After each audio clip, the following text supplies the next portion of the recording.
இனி நான் கொண்டு வந்திருக்கிறது ஒரு சூப்பரான ஃபீல் குட் படம் தான். படத்தோட பேர் பார்த்தீங்கன்னா ஓடே டு மை ஃபாதர். இது 2014 வெளியா இருக்குங்க. ஆக்சுவலாக ஒரு சில படங்கள் தான் நான் சரி உங்களுக்காக பேசணுமே அப்படிங்கிறதையும் தவிர்த்து நான் ரொம்ப இன்ட்ரெஸ்டிங்காக பார்ப்பேன். ரொம்ப சென்டிமெண்டாக எமோஷனலாக இருந்துச்சுன்னா பா என்ன படம்டா அப்படின்னு தோண வச்சிரும். அப்படிப்பட்ட ஒரு சூப்பரான ஃபீல் குட் படம் தான் நான் உங்களுக்காக கொண்டு வந்திருக்கிறேன். அப்படி வேகமாக போயிடலாமா கதைக்குள்ள, எதுவும் வளவலன்னு பேச வேணாம். இந்த மூணு முதல் காட்சிலேயே ஒரு பட்டாம்பூச்சி அப்படியே பார்த்தீங்கன்னா நெரிசலான இந்த சாலையை கடந்து, நெரிசலான மக்கள் கூட்டம் சத்தங்களை கடந்து, கடைகளை கடந்து, கடை தெருவுகளை கடந்து, சந்தைகளை கடந்து அப்படியே பறந்து ரிலாக்ஸா ஒரு மாடி மேல உட்காருது தெரியுமா. அப்படியே பார்த்தா அங்க ரிலாக்ஸா ஒரு கப்பல், ஒரு வயதான கப்பல் உட்கார்ந்து இருக்காங்க. அவங்க தான் நம்ம படத்தோட ஹீரோ அண்ட் ஹீரோயின். ஹீரோ பேர் பாத்தீங்கன்னா யூன், அப்புறம் நம்ம பாட்டி ஹீரோயின் பேர் பாத்தீங்கன்னா யங். ரெண்டு பேருமே அப்படியே அமைதியான ஒரு வியூல உட்கார்ந்து சாந்தமா பேசிட்டு இருக்காங்க. ஆக்சுவலா இந்த மாதிரி வயசான கொரியன்ஸ்க்கு பின்னால ஏகப்பட்ட கண்ணீர் நிறைந்த மறுபக்கங்கள், சோக கீதங்கள் இருக்குன்னு சொல்லிட்டு நல்லாவே தெரியும். ஏன்னா வார் டைம்ல எவ்வளவு அனுபவிச்சிருப்பாங்கல்ல, அதை நினைவு கூர்ந்து அவங்க உட்காந்து பேசிட்டு இருக்காங்க. எனக்கு சின்ன வயசா இருக்கும்போது என்ன தெரியுமா கனவு ஆசை, ஒரு கேப்டன் ஆகணும், கப்பலை கேப்டன் ஆகணுங்கிறது தான் என்னோட சின்ன வயசு ஆசைன்னு சொல்லிட்டு தாத்தா இந்த மாதிரி அங்க இருக்கக்கூடிய அந்த கடலை காமிச்சு சொல்றாரு. அதுதான்மா ரொம்ப நாள் ஆசைன்னு சொல்றப்போ, அப்படியா இதை பத்தி என்கிட்ட இது வரைக்கும் சொன்னதே கிடையாது நீங்க அப்படின்னு கேட்கறாங்க பாட்டி. அந்த அளவுக்கு நம்ம கனவு ஆசையில நிறைவேற்றக்கூடிய ஒரு காலத்துல நம்ம இருந்தோம், அதெல்லாம் கடந்து வந்தாச்சுல அப்படின்னு சொல்லிட்டு அப்படி உட்காந்து ரிலாக்ஸா பேசிட்டு இருக்காங்க. அப்படியே இந்த படத்தோட டைட்டில் போட்டு ஸ்டார்ட் பண்றாங்க. பாட்டியும் தாத்தாவும் தான் அங்க வீட்டுல இருக்கிறாங்க போல. பொண்ணு பசங்க எல்லாருமே பாத்தீங்கன்னா கல்யாணம் முடிச்சு அவங்க வாழ்க்கையை பார்த்து அவங்க போயாச்சு. பாட்டிக்கு சின்னதா தலைவலினா கூட தாத்தா அப்படி பொறுப்பா விழுந்து கவனிச்சுப்பாரு. அப்படி கவனிச்சுட்டு இருக்கிறப்போ இவங்க பசங்க பாத்தீங்கன்னா குடும்பத்தோட குழந்தைகளோட மொத்தமா அங்க சேர்த்தாங்க. அவங்கள பார்த்ததும் பேர குழந்தைகளை பார்த்ததும் பாட்டிக்கு இருக்கிற தலைவலி உடம்பு ஒரு தெம்பு கொடுத்து எந்திச்சு உட்காந்து நல்லா ஜாலியா சந்தோஷமா பேசிட்டு இருக்கிறாங்களா. ஆக்சுவலா எதுக்காக பசங்க அவங்களுடைய குழந்தைகளை கூப்பிட்டு இங்க வந்திருக்காங்கன்னு கேட்டீங்கன்னா, அவங்க மொத்தமா ஏதோ ஒரு ட்ரிப் போறாங்களாங்க, ஜோடியா சுற்றுப்பயணம் போறாங்களா. அதனால குழந்தைகள் இருந்தா அவங்களுக்கு கொஞ்சம் டிஸ்டர்ப் ஆகும் அப்படிங்கிறதுனால பாட்டி தாத்தா கிட்ட விட்டு போகலாம்னு சொல்லிட்டு வந்திருக்குதுங்க போல. அங்க இருந்து விட்டு சரி பொறுப்பா பாத்துக்கோங்க, உங்களையும் எங்களோட கூப்பிட்டு போகணும்னு சொல்லிட்டு ஆசைதான், பட் என்ன பண்றது இந்த மாதிரி நாங்க போக வேண்டியதாயிருச்சு அப்படின்னு சொல்லிட்டு பேசுறாங்க. தாத்தாவை பொறுத்த வரைக்கும் எப்படி தெரியுமா, சிடுன்னு கோவப்படுவாரு, நேரம் மூஞ்சில் அடிக்கிற மாதிரி பேசிடுவாரு. ஏன்னா வயசாயிருச்சு, கொஞ்சம் புத்தி பேதிச்ச மாதிரி பேசுவாங்க தெரியுமா. சில தாத்தாக்கள் பாட்டிகள்லாம் பார்த்திருப்பீங்க, எதுக்கு எடுத்தாலுமே எரிஞ்சு விழுற மாதிரி பேசுவாங்கல்ல. அப்படிதான் இவர் பாத்தீங்கன்னா அந்த மாதிரி அங்க இருந்து பசங்க ஓகே நாங்க போறோம் குழந்தைகளை பாத்துக்கோங்கன்ட்டு அங்க இருந்து போயிருந்தாங்க. போங்க சும்மானாச்சும் எவனும் வர மாட்டீங்களே, ஏதாச்சும் உங்களுக்கு தேவைனா தான் வருவீங்கன்ட்டு தாத்தா சொல்றாரு. பாட்டி ஏன் அப்படி சொல்றீங்கன்னு கேட்டா, பின்ன என்ன அதுங்களுக்கு தேவை இருக்குது, அதுக்கு குழந்தைய பாத்துக்கணும், அதுக்காக விட்டு போகுதுங்க, நமக்கு ஏதாச்சும் ஆச்சுன்னா வருதுங்களா பாருங்கன்னு சொல்லிட்டு. சரி இருந்தாலுமே நம்ம பேர குழந்தைகள் வந்தது ரொம்ப சந்தோஷம் தான் சொல்லிட்டு அதுங்களோட நல்லா ஜாலியா பாத்தீங்கன்னா அவங்களுடைய நாட்கள் தொடங்குது. தாத்தாக்கு பாத்தீங்கன்னா மார்க்கெட்ல சின்னதா ஒரு கடை ஒன்று இருக்கு.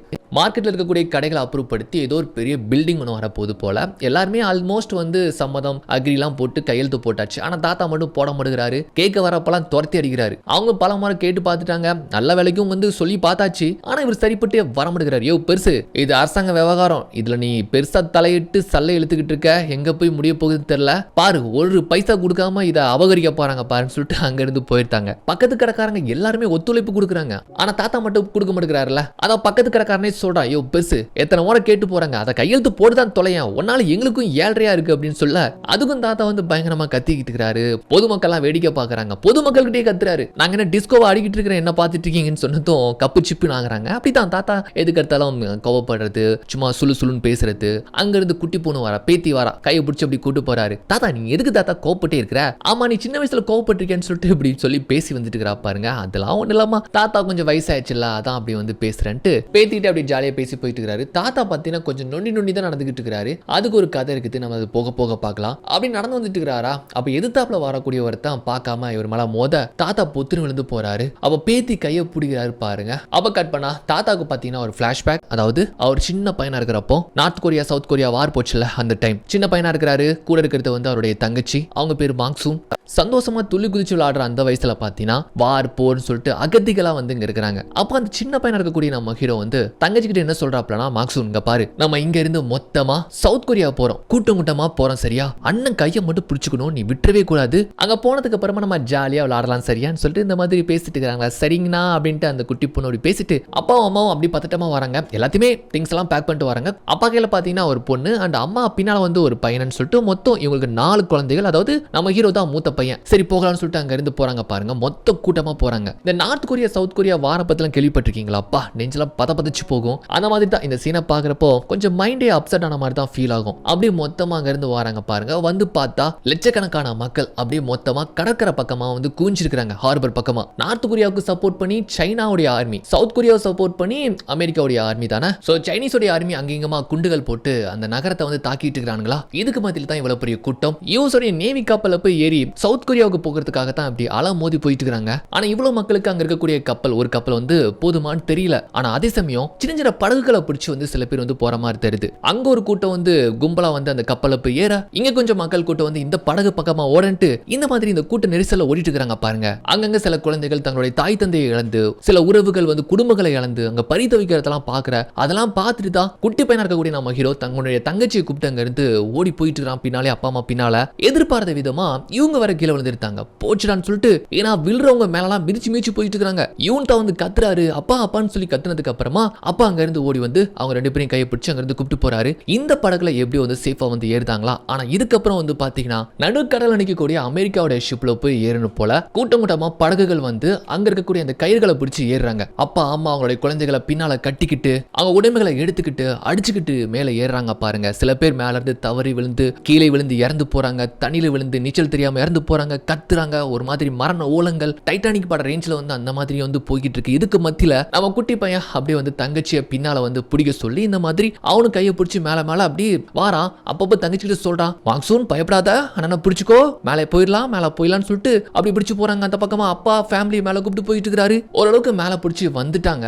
கப்பல் அந்த பக்கமா இறங்க வேண்டியதுதான். ஆனா அந்த சமயத்துல சைட்ல இருந்து ஒருத்தன் ஏறி வேகமா ஒரு சப்போர்ட்காக பின்னால அண்ணனை பிடிச்சிருக்கிற தங்கச்சியை பிடிச்சி இழுத்துருதான். அவ்வளவுதான், அந்த பொண்ணு பிடிக்க முடியாம மேல இருந்து கீழே விழுந்துருதான். இந்த பக்கமா விழுந்ததுக்கு அப்புறமா தான் பாக்குறான் தங்கச்சியுடைய ஒரு துணி பகுதி மட்டும் தான் இருக்குது. தங்கச்சி காணோம். கீழே பார்த்தா ஆளை காணோம். தண்ணில விழுந்துட்டாளா என்ன எதுன்னு தெரியல. ரொம்ப பதறி போறான். இந்த பக்கமா அப்பா அம்மா அவங்க ஃபேமிலியே செட்டில் ஆயிட்டாங்க, மேல வந்துட்டாங்க. ரொம்ப பயந்துகிட்டு அழுதுகிட்டே சொல்றான், அப்பா தங்கச்சி தங்கச்சி கீழே விழுந்துட்டாப்பா அப்படின்னு சொல்றப்பதான் அப்பாவே ரொம்ப பதறி போறாரு. என்னப்பா சொல்றேன்னு கேட்டா, ஆமாப்பா தங்கச்சி கீழே விழுந்துட்டான்னு சொல்றப்போ நான் போய் கூப்பிட்டு வரவான்ட்டு வந்து அவன் துணிச்சலா சொல்றான், இல்ல நான் போயிட்டு வரேன்ட்டு. அப்பா அங்க இருந்து போகிறதுக்கு முன்னால பாரியங், ஒருவேளை நான் போயிட்டு வரலனா இந்த குடும்பத்தை நீ தான் ஒரு மூத்த மகனா இருந்து பாத்துக்கணும், உன் கையில தான் எல்லா பொறுப்பு இருக்குன்னு சொல்லிட்டு இந்த மாதிரி பேசிட்டு அங்க இருந்து போறாரு. கீழே போய் தேடி பாக்குறாரு. பார்த்தா அந்த நெரிசல்ல பொண்ணை கூப்பிட்டு பாக்குறாரு. எங்க போனான்னு தெரியல, என்னாச்சுன்னே தெரியல. இங்க மேல அம்மாவும் பிள்ளையும் வந்து பாத்தீங்கன்னா இந்த மாதிரி அழுதுட்டே இருக்காங்களா. இதுல கப்பல் வர அப்படியே மூவ் ஆக தொடங்கிருதுங்க. அவ்வளவுதான், தன்னுடைய ஃபேமிலி பிரிஞ்சு அப்படி கண்ணு முன்னால பிரிஞ்சு போறத பார்த்து அப்பா அப்படி தேம்பி அழுறாரு. மேல மனைவி பாத்தீங்கன்னா தன்னுடைய கணவரையும் தன்னுடைய மகளையும் இழந்து போயிட்டு அப்படி கதறி அழுது நின்று பாக்குறாங்க. அவங்க மட்டும் இல்ல, அங்க இருக்கிறவங்க எல்லாருமே அவங்க உறவுகளை இழந்து போயிட்டு பரிதாபமா அழுதுட்டு இருக்காங்க. அப்படியே வந்து கப்பல் நகர்ந்து போயிட்டே இருக்குல்ல. சைனீஸ் ஆர்மி வந்து பாத்தீங்கன்னா பயங்கரமா கொடூரமா அங்க தாக்குதல் நடத்த அந்த இடமே பத்திக்கிட்டு எரியுது. அவங்க வாழ்ந்த அந்த நகரம் அப்படி தீப்பிளம்பா காட்சியளிக்கிறத பார்த்து மொத்த கொரியன்ஸும் அழுதுகிட்டே அப்படி இந்த கப்பல் போகுது. கட் பண்ணா 1951 சவுத் கொரியால இருக்கக்கூடிய பூசான்ல தான் நம்ம ஹீரோடைய ஃபேமிலி வந்து சேர்த்தாங்க. பார்த்தா அந்த நகரமே வந்து ரொம்ப வறுமையில் இருக்கிற மாதிரி தெரியுது. அங்க தெரிஞ்ச ஒருத்தங்க தான் வந்து பார்க்க வராங்க. யாருன்னு பார்த்தா நம்ம ஹீரோடைய அப்பா இருக்கிறாருல, அவருக்கு கூட பிறந்த ஒரு அக்கா இருக்கிறாங்க போல. அவங்க சின்னதா ஒரு கடை ஒன்று வச்சிருக்காங்க. எப்போதுமே குடிச்சிட்டு சண்டை போடக்கூடிய ஒரு குடிகார புருஷன். அந்த மாதிரி சண்டை போட்டுட்டு இருக்கிறப்போ இவங்க வந்து நிக்கிறாங்களா. வந்து பார்த்ததுமே இருக்கிற பசில வந்து பாத்தீங்கன்னா அவங்களுக்கு கேப்பையோ கூலையோ வந்து கொடுக்குறாங்க. அந்த டைம்ல இருந்ததை வந்து கொடுக்குறாங்க. உடனே இருக்கிற பசில குழந்தைங்களா சாப்பிடுது போல. உடனே வந்துட்டு அவங்க ரொம்ப அழுறாங்க, என் தம்பிக்கு என்ன ஆச்சு, அவன் இதுக்கான செத்துட்டானா, எப்படி அவனை விட்டு வந்துட்டீங்கன்னு சொல்லிட்டு இந்த மாதிரி அவங்க அழுதுகிட்டு இருக்க. அதுக்கப்புறம் பாத்தீங்கன்னா தங்கறதுக்கு ஒரு இடம், சின்னதா ஒரு இடம் கொடுக்குறாங்க. அதுல குடிகார புருஷனுக்கு அவங்க வந்து பிடிக்கல போல, கத்திக்கிட்டு இருக்காங்க. இதெல்லாம் அவங்க காதுல விழுது. பட் இருந்தாலுமே இது எல்லாத்தையுமே சகிச்சு கொஞ்சம் இங்க நம்ம இருந்து தான் ஆகணும், ஏன்னா தெரியாத இடமாச்சுன்னு சொல்லிட்டு அவங்க பொறுத்துக்கிட்டு இருந்துட்டு இருக்காங்களா. அப்படி கொஞ்ச நாள் போகுது. கொரியன்ஸ் கொஞ்சம் கொஞ்சமா அவங்க வாழ்க்கையை மேம்படுத்துறாங்க. பாமர மக்களுக்கும் ஏழை எளிய மக்களுக்கும் வந்து கல்வி எல்லாம் கொடுக்குறாங்க. அப்படிதான் நம்ம ஹீரோக்கு வந்து பாத்தீங்கன்னா தங்கச்சியும் கூடவே கூப்பிட்டு போயிட்டு அங்க அப்படி கிளாஸ்ல உட்காந்து பாடத்தை கவனிச்சிட்டு இருக்காங்க. அங்கதான் வந்து பாத்தீங்கன்னா டால்குன்னு சொல்லிட்டு ஒரு சின்ன பொடியன், சம வாளு, பயங்கர சேட்டை பிடிச்சவன், அவன் வந்து நம்ம ஹீரோக்கு ஃப்ரெண்ட் ஆகுறான். அவனுக்கு ரெண்டு பேருமே சேர்ந்து ஸ்கூல் முடிச்சதுக்கு அப்புறமா இந்த மாதிரி ஷூக்கு வந்து பாலிஸ் எல்லாம் போட்டு அதன் மூலமாவும் கொஞ்சம் காசு பார்த்து வறுமையை போக்கிக்கிறானுங்க. அங்கங்க மில்ட்ரி வந்து உலாவுறப்போ குழந்தைகள் போயிட்டு ஏதாச்சும் ஒன்று கொடுங்கன்ட்டு கேட்குறப்போ அவங்க பாட்டு இருக்கிற காசியோ சாக்லேட் என்னமோ அதை வந்து எனிதிங் வந்து அப்படி போட்டு போவானுங்க. இதெல்லாம் அப்படியே வந்து அந்த காலத்தில் நடந்ததை தத்ரூபமா காட்டுறாங்க. அப்படிதான் நம்ம டால்கும் நம்ம ஹீரோவும் இருக்கிறப்போ ஒரு ஆர்மி மேன் ரொம்ப இறக்கப்பட்டு இவங்க ரெண்டு பேர்கிட்ட வந்து சாக்லேட் வர கொடுத்துட்டு போறாங்க பாருங்க. இதை வந்து அங்க இருக்கிற சில ரவுடி பசங்க பார்த்தீங்கன்னா பார்த்துட்டாங்க. பார்த்துட்டு எங்க கூட கொடுக்குறான்னு சொல்லிட்டு இவங்களை துரத்த இவங்க ஓட. அப்ப அந்த கடத்தரு வீதியில வந்து பார்த்தீங்கன்னா ரேடியோல போர் நிறுத்தம் பத்தி பேசிட்டு இருக்கிறத வந்து அம்மாவும் குழந்தையோட கேட்டுட்டு இருக்காங்க. ஸோ போர் நின்று போச்சுன்னா கண்டிப்பா எங்க நாட்டுக்கு போயிடலாம், கணவரை பார்த்துலான்னு சொல்லிட்டு அவங்க நினைக்கிறாங்க. பட் அதெல்லாம் சாத்தியமே கிடையாதுன்னு சொல்லிட்டு அங்க இருக்கிற மக்கள்லாம் சொல்றாங்க. அவங்களுக்கு ரொம்ப கஷ்டமா இருக்கு. இதுல வர துரத்தின பசங்க நம்ம பசங்களை பிடிச்சி போட்டு சமத்தே அடிச்சு போட கட் பண்ணா அப்படி வீட்டில் வந்து பார்த்தீங்கன்னா தன்னுடைய தம்பி தங்கச்சிக்கு வந்து அந்த சாக்லேட் வந்து பகிர்ந்து கொடுத்துட்டு இருக்கிறான். அம்மா வந்து இந்த மாதிரி தையல் பண்ணி ஏதாச்சும் காசு பார்க்கறது, அப்புறம் ஹீரோடைய ஆண்டி வீட்டுக்கு கடைக்கு ஏதாச்சும் ஒன்று வேலை பார்த்து கொடுக்கறதுன்ட்டு இந்த மாதிரி பண்ணிட்டு இருப்பாங்க போல. மறுநாள் போட்டு பொட்டி எடுத்துட்டானுங்கல்ல, அப்படி உட்காந்துட்டு இருக்கானுங்க. இடிஞ்சு போய் உட்காந்துருக்கானுங்க ரெண்டு பேரும் பாட்டி எடுத்துட்டானுங்க. ஆனா இருந்தாலுமே சாக்லேட் நம்ம கொடுக்கவே இல்லைல்ல அப்படின்னு பேசிட்டு சரி வார் நின்று போச்சு அப்புறம் என்ன உன் ஊருக்கு போயிருவேன்னு கேட்டா அப்படிதான் நினைக்கிறேன். என்னடா சொல்றேன் இப்பதான் நம்ம ஃப்ரெண்ட்ஸ் ஆயிருக்கிறோம் அதுக்குள்ள நீ ஊருக்கு போறியா அப்படின்ட்டு வருத்தமா சொல்லிட்டு பேசிட்டு இருக்க. அப்படியே கட் பண்ணா பிரசன்ட்ல நம்ம டால்கு தான். அவர் வந்து நல்லா வயசானவர் ஆயிட்டார்ல. இனிமே ரெண்டு பேருமே நல்லா தோஸ்தா தான் இருக்கிறானுங்க. சின்ன வயசுல இருந்து அப்படியே ஜிகிரி தோஸ்தா இருக்கிறானுங்க போல. அப்படி பேத்திய மடியில வச்சுக்கிட்டே அந்த கடை பிரச்சனை என்னதான் அதுக்கு கையெழுத்து போட்டு தொலைய வேண்டியதானே போட்டு உன்னை நச்சரிக்கிறாங்களா அப்படின்னு சொல்றப்போ கொடுத்துருவாங்க கஷ்டப்பட்டு வேர்வை சிந்தி வாங்கின கடை அவ்வளவு சீக்கிரமா கொடுக்க முடியாது அப்படின்ட்டு வந்து சொல்லி பேசிட்டு இருக்காங்க. ஆக்சுவலா நம்ம டால்கு வந்து பாத்தீங்கன்னா அவர் கூட இப்படி வந்து சில கடைகள் அவருக்கு சொந்தமான கடைகளை வித்து ஒரு பெரிய மல்டிபிளெக்ஸே வச்சிருப்பாரு போல. இந்த மாதிரி பேசிட்டு இருக்காங்க. அப்படியே கட் பண்ணா இப்போ பிளாஷ்பேக் தான் அகைன் 1963 நம்ம ஹீரோ கொஞ்சம் பெரிய பையனாவே ஆயிட்டான். வீட்டுல கொஞ்சம் வறுமை அதனால டியூஷன் ஃபீஸ் கூட கட்ட முடியல போல. இதனால பயங்கரமா அங்க இருக்கிற வாத்தியார் கத்திக்கிட்டு இருக்காரு. அவன் பெருசா கேர் பண்ணிக்கலாம் அவன் படுக வாரான். ஆக்சுவலா இந்த மாதிரி படிச்சுக்கிட்டே வந்து பாத்தீங்கன்னா ஹார்பர்ல கூட என்னமோ மூட்டை கிட்ட தூக்கிட்டு வேலை பார்த்துருக்கான். அப்போ வந்து பாத்தீங்கன்னா அவன் ஃப்ரெண்டு வரான். இந்த மாதிரி டால்கு வந்துட்டு என்னடா இப்படி 24 மணி நேரமும் வேலை பார்த்த மாதிரி இருக்குன்னு சொல்லிட்டு கேட்கிறாப்ல. ஆமா குடும்பத்துக்காக ரொம்ப கஷ்டப்பட்டு மாடா இரும்பா துரும்பா வந்து வேலை பார்த்து வீட்டுக்காக உழைச்சு கொடுத்துட்டு இருக்கிறான் போல. அது போக சொல்றாப்ல நம்மளால இந்த மாதிரி அவனுடைய கடைக்குட்டி தம்பி இருக்கிறான் தெரியுமா அவன் நல்லா படிப்பான் போல. ஒரு புகழ்பெற்ற காலேஜ்ல வந்து அவனுக்கு சீட் கிடைச்சிருக்குது. நான் படிக்கலனாலும் பரவாயில்ல அவனை எப்படியாச்சும் நல்லபடியா படிக்க வச்சிடணும்பா. ஒரு மூத்த பையனா இருந்து எங்க அப்பா எல்லாத்தையுமே இதை பண்ண சொன்னாரு அப்படின்னு சொல்லிட்டு அப்பா பத்திலாம் சொல்லி பேசிட்டு இருக்கிறானா. அப்போ ஃப்ரெண்டு சொல்றாப்ல இந்த மாதிரி டே மச்சி நான் ஒரு பேப்பர் கட்டிங்ல ஒரு அட்வர்டைஸ்மெண்ட் பார்த்தேன் அப்படின்னு சொல்லிட்டு எடுத்து காமிக்கிறாப்ல. என்னன்னு பார்த்தா ஜெர்மன்ல இருக்கக்கூடிய நிலக்கரி சுரங்கத்துல வந்து வேலைக்கு ஆட்கள் எடுக்கிறாங்களா நல்லா சம்பளமா நம்ம வேணா போகலாமா அப்படின்னு வந்து சொல்றப்போ நம்மால் ஃபர்ஸ்ட் யோசிக்கிறாப்ல. டே யோசிக்காத மச்சி நானும் தயார் தான் சும்மா ஜிப்புன்னு போயிட்டு நல்லா கை நிறைய சம்பாதிக்கிறோம் நல்லா ஜெர்மன்ல ஒரு பொண்ணை பார்த்து செட்டில் ஆகுறோம் ஊருக்கு வரப்போ நல்லா கெத்தா வரேன்னு சொல்ல சரி ஓகேன்னு சொல்லிட்டு பாத்தீங்கன்னா ஆக்சுவலா வந்து டால்கு இருக்கிறான்ல அவன் வந்து இந்த மாதிரி ஒரு தியேட்டர்ல தான் வேலை பார்க்குறாரு. அதனால தான் எதிர்காலத்தில் ஒரு மல்டிப்ளெக்ஸ் வச்சிருக்காரு போல. ரெண்டு பேருமே இங்க தான் வந்து உட்காந்து சரக்கடிச்சிட்டு இருப்பானுங்க போல. சரக்கடிச்சு வீட்டுக்கு வந்து பார்த்தா வீட்டில் வந்து அம்மா தங்கச்சி உட்காந்து பேசிட்டு இருக்காங்க. தம்பி இருக்கிறான் தெரியுமா அப்போ வந்து சொல்றான் இந்த மாதிரி அண்ணன் வந்து கஷ்டப்பட்டு வேலை பார்க்குறான் எனக்கு ரொம்ப கஷ்டமா இருக்கு நானும் பார்ட் டைமா வேலைக்கு போகவான்னு வந்து சொல்லிட்டு இருக்கிறான். அப்போ இதை கேட்டு அண்ணன் வரேன் டே மூட்டு ஒழுங்கா படுறா வேலைக்கு போறான் நான் வேலைக்கு நான் இருக்கிறேன் நான் இது எல்லாத்தையுமே பார்த்துக்கிறேன் ஹேண்டில் பண்ணிக்கிறேன் அப்படின்னு சொல்லிட்டு ஆக்சுவலாக வந்து பார்த்தீங்கன்னா இவன் ஜெர்மனுக்கு வேலைக்கு போறான் அப்படிங்கிறத பத்தி வீட்டில் சொல்லிட்டான் போல. தங்கச்சி தம்பி அம்மா 3 பேருமே சொல்றாங்க இது வேணான்னு சொல்றாங்க. இல்ல நான் பார்த்துப்பேன் அப்படின்னு சொல்றாங்க. ஆக்சுவலா வந்து படிச்சுட்டு இருக்கிறான் படிப்பை விட்டுட்டு தான் போறேன்னு சொல்றான். ஏன்னா அந்த அளவுக்கு வீட்டுல கஷ்டம் தானே. வீட்டுல வந்து அப்படி லைட்டா சரக்கா போட்டுக்கிட்டு அப்பா போட்டோ பார்த்து அப்படியே பேசிட்டு இருக்கிறான். அப்பா நீங்க சொன்ன மாதிரி ஒரு பொறுப்பான பையனா வீட்டுக்காக நான் வந்து கஷ்டப்பட்டு உழைச்சு கொடுக்குறேன்ப்பா. தம்பிக்கு நல்ல காலேஜ்ல சீட் வாங்கியாச்சு தங்கச்சிக்கும் வந்து நல்லா உழைச்சி அவளுக்கும் ஒரு இடத்துல நல்ல இடத்துல கட்டி கொடுத்துருன்னு சொல்லிட்டு பாஷா நம்ம சூப்பர் ஸ்டார் அவர்கள் மாதிரி அப்பா போட்டோ முன்னால இப்படி சரக்கா போட்டு பேசிட்டு இருக்கிறான். அப்படி கட் பண்ணா ஜெர்மன்ல அந்த நிலக்கரி சுரங்கத்துக்கான வேலைக்கு ஆட்கள் தான் எடுத்துட்டு இருக்காங்க. ஏகப்பட்ட ஆட்கள் வந்து குவிஞ்சிருக்காங்க. இதுல நம்ம ஹீரோவும் ஃப்ரெண்டும் போய் கலந்துக்கிறாங்க. அதுல ஃபர்ஸ்ட் பார்த்தா பிசிக்கல் டெஸ்ட். அதுல ஒரு நல்ல ஒரு வெயிட்டான மூட்டையை வந்து தூக்கி தலைக்கு மேல தூக்கி காட்டணும் போல. அதுல வந்து நம்ம டால்குக்கு வந்து தூக்க முடியல. ஏன்னா அந்த அளவுக்கு அவன் வந்து வேர்வை சிந்தி உழைச்சதே கிடையாது. பட் நம்ம ஹீரோ வந்து அசால்ட்டா தூக்கி தான் கெத்து காமிச்சிருந்தான். ஒன்லி பிசிக்கல் மட்டும் கிடையாது இதுக்கு முன்னால ஏதாச்சும் கஷ்டமான வேலைகள் பார்த்துருக்காங்களா இல்லையான்னு சொல்லிட்டு செக் பண்ணி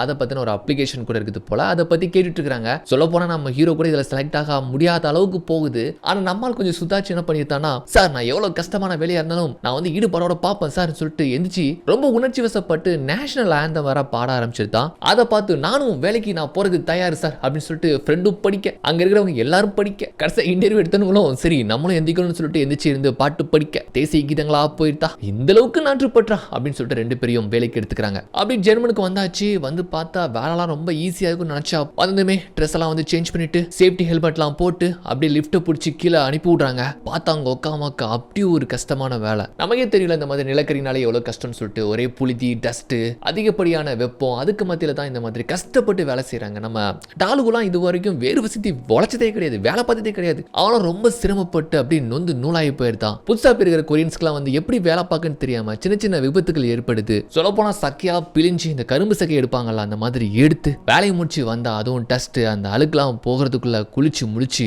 போதும் போதும் தான் அவங்க ரூமுக்கே வந்து சேருதானுங்க. சில பேர்லாம் ரொம்ப ஃபேமிலி மிஸ் பண்ணி அழுறாங்க. நம்ம ஹீரோ கூட அப்படி கண் கலங்கி போயிருந்தான். இவ்வளவு கஷ்டமான வேலை ஆனா கை நிறைய சம்பளம் பட் இருந்தாலும் எவ்வளவு கஷ்டப்பட்டாலும் நம்ம குடும்பத்தை கரையேற்றிடணும் அப்படிங்கிற ஒரு முனைப்புல தான் அவன் இருக்கிறான். கட் பண்ணா மறுநாள் இந்த மாதிரி விடுமுறை அன்னைக்கு வெளியே அப்படி லைட்டா ரிலாக்ஸ் ஆயிட்டு சைக்கிள் எடுத்துட்டு வராப்ல அப்படி வந்துட்டே இருக்கிறப்போ அங்க ஒரு கொரியன் பொண்ணு அப்படி நின்றுட்டு இருக்கிற அவளை பார்த்துட்டு ஏன் நம்ம நம்ம ஒரு பொண்ணுன்னு சொல்லிட்டு அவளை பேன் பார்த்துட்டு சைக்கிளை ஓட்டி அங்க இருக்கக்கூடிய ஒரு கடையில கொண்டு மோதி பொத்துன்னு விழுந்துருத்தான். அந்த பொண்ணு என்ன அங்க ஒரு சலசலப்புன்னு பாக்குற பட்சத்துல அந்த பொண்ணு தான் உட்கார வச்சு அவனுக்கு கையில கட்டெல்லாம் போட்டு விடுது. ஆக்சுவலா அந்த பொண்ணு வந்து நர்ஸ் போல. ஸோ நம்ம ஊருக்கார பையனாச்சுன்னு சொல்லிட்டு இப்படி உட்காந்து பேசிட்டு இருக்காங்க. ஆமா என்ன விஷயமா வந்தீங்க, எந்த ஊர், அதாவது நம்மள கேட்பாங்களா தமிழ்காரங்களை நம்ம எங்கேயாச்சும் வச்சு பார்த்தா எந்த ஊர் தமிழ்நாட்டில் எங்கன்னு கேட்பாங்களா. நம்ம அதை கேட்குறப்போ நான் பூசான்னு சொல்றான், அப்படி நிலக்கரி சுரங்கத்துக்காக வந்த வேலைக்கு வந்தேன்னு சொல்றான். அவர் சொல்றா இந்த மாதிரி நான் நர்ஸ் படிக்கிறதுக்காக இங்கே வந்தேன்னு சொல்லி இப்படி பேசிட்டு இருக்கிறாங்க. ஓகே அப்படின்னு சொல்லிட்டு கொஞ்சம் அவங்களுக்குள்ள ஏதோ ஒரு நட்பு ஏற்பட்ட மாதிரி தெரியுது. இதை பத்தி அவன் ஃப்ரெண்ட்ஸ் கிட்ட வந்து வேலை பார்க்குறப்போ சொல்றான். அவங்க வந்துட்டு ரொம்ப ஆர்வமா கிசு கிசு மாதிரி கேட்குறாங்க. சரி சரி அப்புறம் என்ன பண்ண, அப்புறம் என்ன செஞ்ச,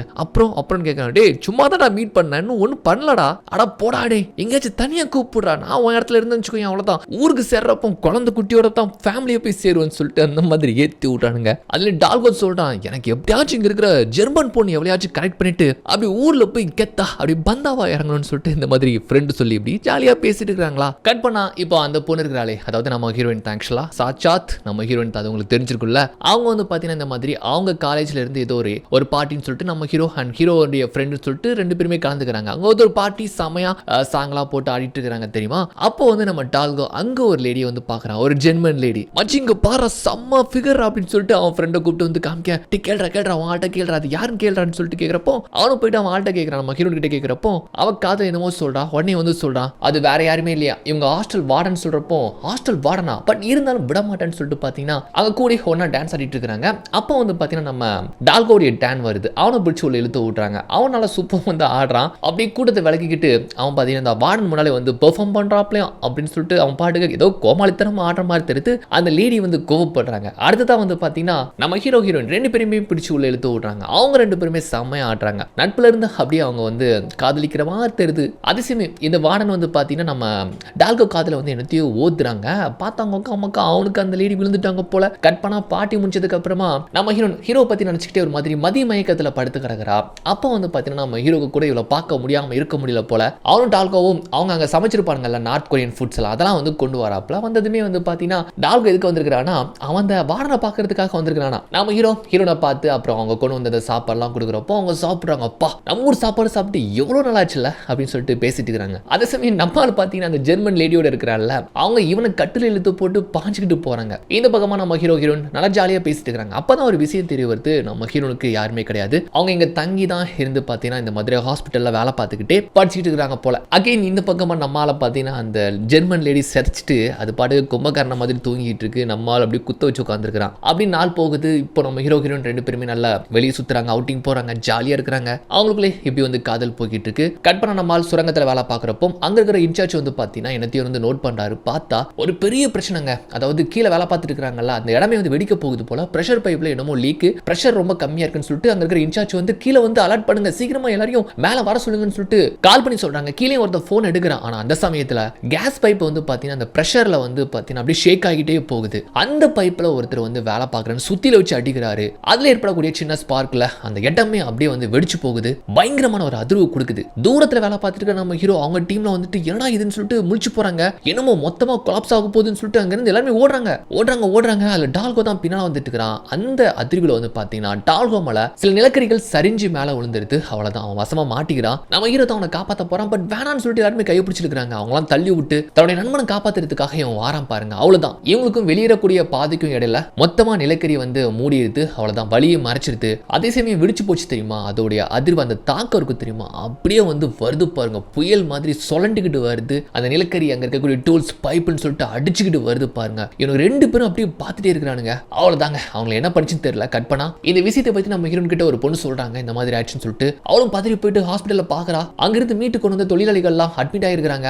அதுல நம்ம ஹீரோக்கு என்னாச்சுன்னு சொல்லிட்டு அவனை எல்லா பக்கமும் தேடி பாக்குறா. சில பேர் மூச்சு பேச்சு இல்லாம இருக்கிறாங்க. அதை பார்த்து ரொம்ப பயந்து போறா. அதே சமயம் நிலக்கரி சுரங்கத்தையே வந்து சுத்து போட்டு க்ளோஸ் பண்ணிருந்தாங்களா. தொழிலாளர்கள் வந்து கேட்கறாங்க, எங்க ரெண்டு பேர் உள்ள மாட்டிட்டு இருக்காங்க, அவங்கள போய் காப்பாத்துங்கன்னு சொன்னா இன்சார்ஜ் சொல்றாங்க, கண்டிப்பா அவங்க உயிரோடு இருக்க வாய்ப்பே கிடையாது, அவங்க செத்து போயிருக்கலாம். ஏன்னா டனல் முழுக்க கேஸ் தான் வந்து இருக்குதா போல. சோ அவங்க பழைக்கிறதுக்கு கஷ்டம்னு சொல்றப்போ ஊர்காரங்க சொல்றாங்க, எங்க ரெண்டு பேருக்கும் எதுவும் ஆயிருக்காது, நீங்க போய் காப்பாத்துங்கன்னு சொன்னா ரொம்ப மெத்தனமா சொல்றான் பாருங்க. அந்த நேரத்தில் நம்ம ஹீரோன் கூட வராங்க. அந்த இன்சார்ஜ் கிட்ட ரொம்ப கதறி ஃபீல் பண்ணி கேட்கிறா, எப்படியாச்சும் காப்பாத்துங்கன்னு சொல்லி கேட்கிறா. இதெல்லாம் பாக்குற தொழிலாளர்கள் வந்துட்டு இவங்களை நம்பினா சரிப்பட்டு வராது, நாமளே களத்துல இறங்கலாம்னு சொல்லிட்டு அதை தடையை மீறிக்கிட்டு அவங்க காப்பாத்துறதுக்காக இங்க உள்ள கீழே வராங்களா. அதே சமயம் உள்ள மாட்டிட்டு இருக்கிற இவங்க ரெண்டு பேரும் காமிச்சா இருள் சூழ்ந்து போயிருக்கிற அந்த இடத்துல நம்ம டால்கோ தான் கண்ணு முடிச்சு பார்க்கணும். அப்படியே டார்ச் வச்சு அடிச்சு பார்த்தா நம்மளால காணவே இல்லை. அப்புறம் பார்த்தா கை மட்டும் தான் தெரியுது. நிலக்கரிக்குள்ள அவனுடைய உடம்புலாம் புதஞ்சு போயிருக்குது போல. பார்த்து ரொம்ப பதறி போயிட்டு அவன் கையை பிடிச்சி எப்படி இழுத்து வெளியே மீட்டு கொண்டு வர. ஆனா அவன் வாய் காது கண்ணுன்னு சொல்லிட்டு எல்லாமே நிலக்கரி தாங்க. மூச்சு பேச்சு இல்லாம அப்படி கண்ணு மூடி கிடக்குறான் பாருங்க. பயந்து போயிட்டு அந்த நிலக்கரி எல்லாம் எடுத்துட்டு அதுக்கப்புறம் போட்டு CPR கொடுக்குறான். செத்து போயிட்டான் அவ்வளவுதான் அப்படின்னு சொல்லிட்டு வந்து பார்த்தா அழுத்துல எப்படி நம்மால் வந்து பாத்தீங்கன்னா உயிர் பிழைச்சிருந்தான். அப்படியே 2 பேருமே முடியாம கிடக்குறானுங்க. எப்படிங்கிறது வெளியே போறது, யாராச்சும் வந்து நம்மளை காப்பாற்ற மாட்டாங்களான்னு சொல்லிட்டு அப்படி கிடக்குறானுங்கல்ல. அப்போ நம்ம ஹீரோக்கு வந்து அவனுடைய கடமைகள் ஞாபகம் வருது. அப்பா வந்து அந்த குடும்பத்துக்கு மூத்த பையனா இருந்து கவனிக்க தம்பி தங்கச்சிகளை நல்லபடியா படிக்க வச்சு கல்யாணம் பண்ணி அவங்களை கரை சேர்க்கிறது, இதெல்லாம் வந்து நினைச்சு பார்க்கறான். அப்போ பார்த்தீங்கன்னா தொழிலாளர்கள்லாம் எப்படியோ வந்து தோண்டி கீழே வந்து சேர்ந்துருத்தாங்க. அந்த வெளிச்சம் 2 பேரும் மேல பட்டதுக்கு அப்புறமா தான் மச்சான் நம்ம பொழைச்சிட்டோம்னு சொல்லிட்டு 2 பேருக்குமே உயிரே வருதுங்க. அப்படியே கொட்டுற மலையில ஸ்ட்ரெச்சரை வச்சு தூக்கிட்டு போறாங்கல்ல. அப்புறம் நம்ம ஹீரோன் கூட அப்படியே கொடையை பிடிச்சிட்டு போறாங்க. கட் பண்ணா ஹாஸ்பிட்டல்ல தான் சில நாட்கள் கழிச்சு நம்ம ஹீரோ கொஞ்சம் கொஞ்சமா குணமாயிட்டான். அப்படியே வழக்கம் போல சிரிச்சு பேசிட்டு இருக்காங்க. அப்ப இவன் கேட்கறான், இந்த மாதிரி நம்ம 2 பேரும் வெளியே சுத்த போயிட்டு ரொம்ப நாள் ஆயிடுச்சுல, அப்படியே கொஞ்சம் இந்த வாரம் வெளியே போயிட்டு வரலாமான்னு சொல்றப்போ அவங்க சொல்றாங்க இந்த வாரம் முடியாது, எனக்கு ஒரு வேலைகள் ரொம்ப அதிகமா இருக்குன்னு சொல்றாங்களா. அப்போ வந்து சொல்றான், இந்த வாரத்தில் எனக்கு வீசா வந்து முடிய போகுது, அதனால வந்து நான் அடுத்த வாரம் ஊருக்கு போக போறேன்னு சொல்றப்போ அவளுக்கு இடியா இருக்கிற மாதிரி ஆயிடுது. உடனே ஒரு மாதிரி சோர்ந்து போறா. உடனே கேட்கிறான், பேசாம நீ என் கூட வந்துறேன், எங்க ஊருக்கு எங்க வீட்டுக்கு போகலான்னு சொல்லிட்டு. ஆக்சுவலா சொல்ல போனா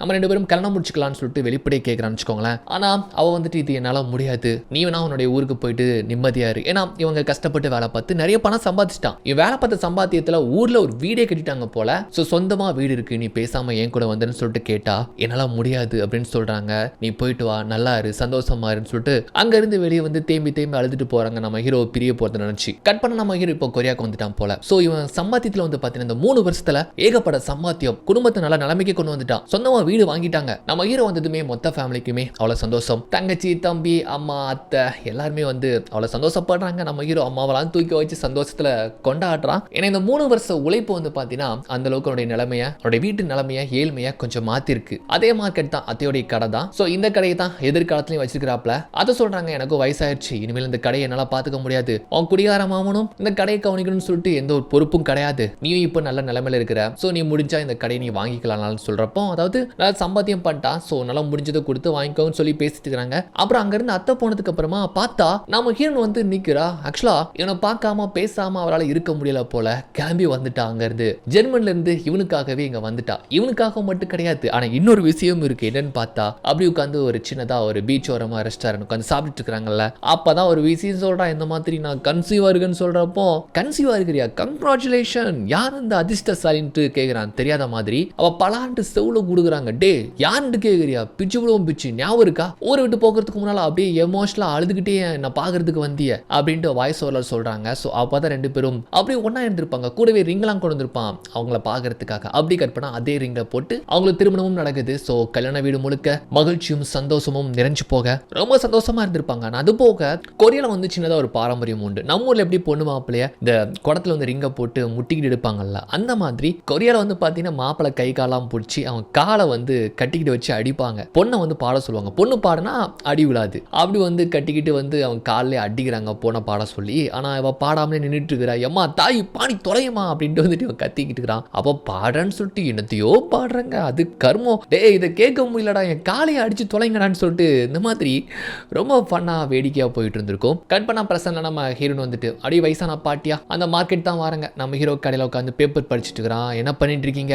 அவன் பேர குழந்தைகள் எங்கன்னு சொல்லிட்டு கேட்கிறப்போ அத்தை தான் பார்த்துட்டு இருக்கிறாங்கன்னு வந்து சொல்றான். சரி என் கூட கொஞ்சம் வாங்கன்ட்டு அங்க இருந்து கூப்பிட்டு போறாங்க. எங்க போறாங்கன்னு பார்த்தா இந்த மாதிரி சீ ஃபுட்ஸ் வாங்குறதுக்காக போறாங்க. ஏன்னா இன்னும் 2 நாள்ல நம்ம ஹீரோடைய அம்மாவுக்கு வந்து நினைவு நாள், அந்த விருந்து படையல் வைப்பாங்க தெரியுமா, அது சம்பந்தமா என்னமோ வாங்க போறாங்க போல. உட்காந்துட்டு இருக்காங்க. அப்படி கட் பண்ணா இப்போ பாஸ்ட்ல தான். பாஸ்ட்ல வந்து நம்ம ஹீரோ வந்து பாத்தீங்கன்னா ரொம்ப சந்தோஷமா நம்ம டால்கோவை பாக்குறதுக்காக ஓடி வரான். வந்து என்ன விஷயம் தரமா சொல்றான், இந்த மாதிரி அவன் சின்ன வயசுல இருந்து ஒரு கப்பலுக்கு கேப்டன் ஆகணுங்கிறது தான் அவனுடைய ஆசை. அந்த மாதிரி மெரைன் சம்பந்தமா ஒரு யூனிவர்சிட்டியில படிச்சு ஏதோ ஒரு வேலை அவனுக்கு கிடைச்சிருக்குது போல. ஆனா கொஞ்சம் சம்பளம் தான். ஆனா இருந்தாலுமே போக போக எக்ஸ்பீரியன்ஸ் வச்சு அவன் எப்படியாச்சும் ஆசைப்பட்ட மாதிரி கப்பலுக்கு கேப்டன் ஆகலாம். இதை பத்தி சொன்னதுமே ஃப்ரெண்டுக்கும் அவனுக்கும் அவ்வளவு சந்தோஷம். இந்த சந்தோஷமான செய்தியை வீட்டுல சொல்றதுக்கு முன்னால வீட்டுக்கு நல்ல விருந்து வைக்கலாம்னு சொல்லிட்டு கறிலாம் வாங்கிட்டு வரான். அதே சமயம் சமயம் இங்க வந்து பாத்தீங்கன்னா நம்ம ஹீரோடைய தங்கச்சி வந்து அம்மா கிட்ட சண்டை போட்டுட்டு இருக்காங்க. எனக்கு சீக்கிரமா கல்யாணத்தை பண்ணி வைங்க, என் கூட இருக்கிறவங்க எல்லாருக்குமே கல்யாணம் ஆயிடுச்சு, இப்படியே போனா நான் பாட்டி ஆயிடுவேன்னு சொல்லிட்டு இந்த மாதிரி இந்த பொண்ணு ரொம்ப அலட்சியமா பேசுது. அம்மா சொல்றாங்க அவன் வீட்டுக்காக எவ்வளவு உழைச்சு போடுறாங்க அண்ணன், கொஞ்சம் கொஞ்சமா உனக்கு சேர்த்து வைக்கிறாள், கொஞ்சம் தான் போறேன்னு சொன்னா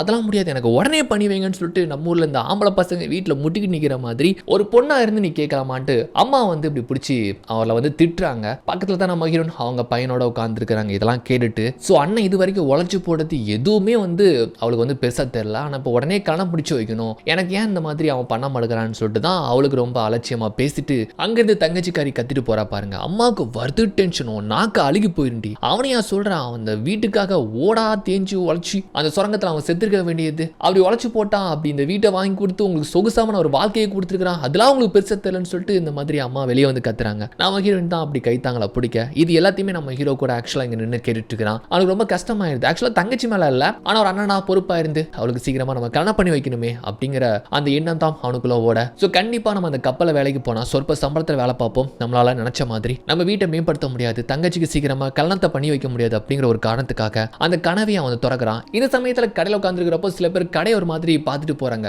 என்னன்னு கேட்டா இந்த மாதிரி உங்க அங்கிள் இந்த கடையை வைக்க போறதா சொன்னாரே, அதான் பார்த்துட்டு போறேன்னு சொல்றாங்க. உடனே அங்கிள் கிட்ட கேட்கிறான், என்னாச்சு உங்களுக்கு புத்தி பதிச்ச மாதிரி இப்படி குடிச்சு கடைசியை கடையை கொண்டு விற்கிற அளவுக்கு போறீங்களேன்னு சொல்லிட்டு பயங்கரமா கோவப்படுறான். அது போதையை போட்டு உனக்கு என்ன என் கடையை தான் விற்கிறேன் அப்படின்னு உனக்கு பெருசா ஆக்கற அப்படின்னு திமிரா சொல்றாரு. அப்படி உனக்கு அப்படி விற்க வேணாம்னா நீயே காசு கொடுத்து வாங்கன்னு சொல்ல நம்மால வந்து பாத்தீங்கன்னா ஓகே நான் வாங்குறேன், நான் காசு கொடுத்து சம்பாதிச்சு இந்த கடையை எனக்கு நான் வாங்கிக்கிறேன்னு சொல்லிட்டு என்ன பண்றானா, இப்ப கொரியாவுக்கும் வியட்நாமுக்கும் வந்து ஒரு போர் போயிட்டு இருக்கு. அந்த போர்ல ராணுவத்தை எப்படி கலந்துக்கிட்டா நல்ல சம்பளம் கொடுக்குறாங்களாம். இதை பத்தி அம்மா கிட்ட ஃபேமிலி கிட்ட வந்து சொல்றான். எந்த குடும்பத்துல தான் தன்னுடைய பையன் இப்படி போருக்கு போறதுக்கு வந்து அம்மா வீட்டுல ஒத்துப்பாங்க மாட்டாங்கல்ல, அப்படி வந்து முடியவே முடியாதுன்னு சொல்றாங்க. நம்ம ஹீரோன் கூட வந்துட்டு என்னாச்சுன்னு கேட்க இந்த மாதிரி சொல்லிட்டு இருக்கிறத பார்த்து அவங்க வந்து போக வேணாம்னு சொல்றாங்க. ஆனா தங்கச்சி பாத்தீங்கன்னா இருக்கிற ஆசையில, அதாவது தங்க சீக்கிரமா கல்யாணம் ஆகணும் அப்படிங்கிற அந்த பேர் ஆசையில வந்து பாத்தீங்கன்னா எவ்வளோடா சம்பளம் அப்படின்னு கேட்கறாங்க. $850, அதாவது 4 லட்சம். அந்த டைம்ல 4 லட்சம் வான். எங்க அப்பா 4 லட்சம் அடே போடா அப்படின்னு சொல்றா. முன்னால வந்து அண்ணன் இந்த மாதிரி சுரங்கத்துக்கு வேலைக்கு போறேன்னு சொன்னதுக்கு